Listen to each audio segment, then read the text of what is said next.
तुना नदीला आलेल्या पुरामुळे आहेरवाडी गावास पाण्याचा वेढा, घरात व मंदिरात शिरले पुराचे पाणी। कालपासून सुरू असलेल्या ढगफुटी पावसामुळे तुना नदीला प्रचंड पूर आला आहे।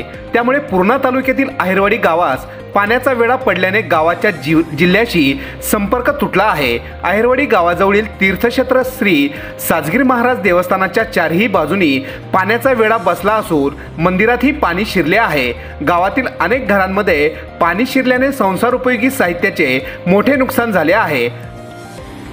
सायंकाळी 5 वाजता ही आहेरवाडी गावाच्या बाहेरील भागाशी संपर्क पूर्णपणे तुटलेला होता।